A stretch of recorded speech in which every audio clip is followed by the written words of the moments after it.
In a personal story segment tonight, assessing the Republican presidential contenders. Joining us from Washington, former Speaker of the House, Newt Gingrich, who has been through it all. All right, Mr. Speaker, let's assess one by one. Donald Trump, has he peaked? What do you think? Oh, I doubt it. Look, I think this guy learns every day. I think he has endless amounts of energy. He has tapped into something real about the American people, the desire to be great again, the desire to win. I think he's very formidable. He's not the nominee yet. He's got a long, long way to go. But he certainly has done better for about 4 months than anybody expected.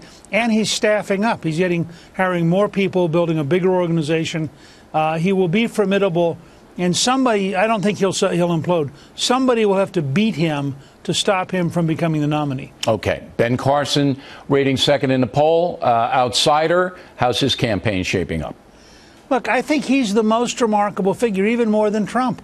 Dr. Carson has a wonderful personal story. He has a remarkable story as a surgeon, but he's very quiet. He's very low key. And yet in South Carolina, for example, he's in a solid second place. Nationally, he's in second place. There's something magic happening with him. And I think people who are sick and tired of Washington, but also sort of tired of noise, have found in Dr. Carson the alternative to Trump. The two of them together, I think, are now in like the high 50s in places like South Carolina. Well, something to be said it's an amazing performance. For Dr. Carson being a decent, honest man. I mean, you know, let's... And he has, by the way, he has a real campaign. Right. I know the people who put it together, and Carson has a real campaign. I think he has chairman in all 99 counties in Iowa. He's raised, I think, $6 million in FEC hard money in August. And this is a serious, methodical so both effort. Trump and Carson have genuine campaigns. Now, Jeb Bush, lots of money, trying to do the media thing with Colbert last night. How's he doing?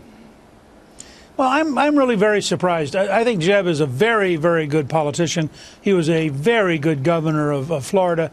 And he doesn't, I think he's sort of startled by the Trump phenomenon, and he hasn't found his footing. And he certainly has enough money that he should be able to go the distance, and he should still be able to have a shot at this.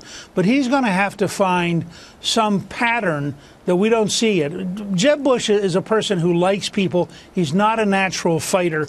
He's up against a great barroom brawler in Donald Trump.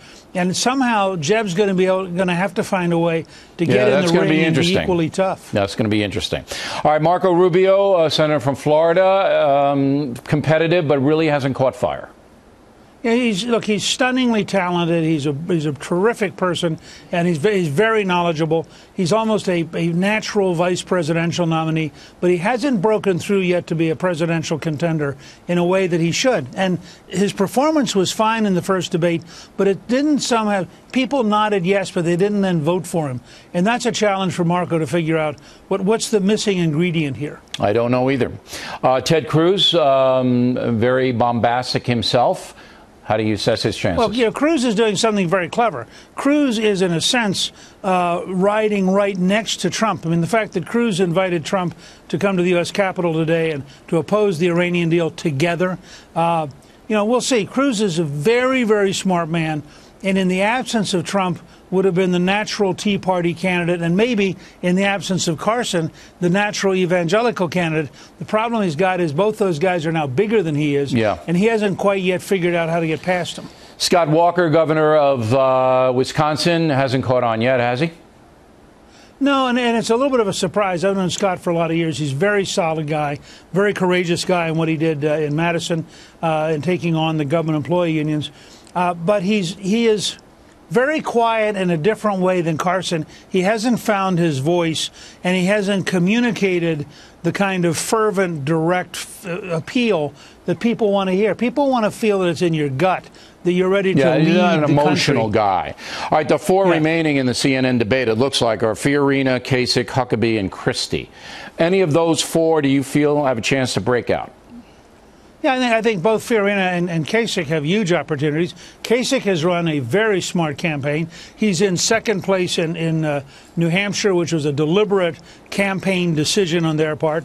He's raised a good bit of money. He is the governor of one of the most important states in electoral politics. He is the only sitting governor who has a net positive. He's at about 60% approval, and he's probably the most innovative governor in the country. So Kasich could break out presently. And Fiorina has had you know, a great breakthrough. I mean, it's kind of ironic. Very feisty. She didn't make the first debate, but in the result, she got a bigger boost being on in the earlier debate than she would have gotten. Well, she'll be there. Had she been next to Trump. She'll be there next Wednesday night. Mr. Speaker, we're going to bother you from time to time to come back in and take a look at the campaign. We really appreciate it. Thank you.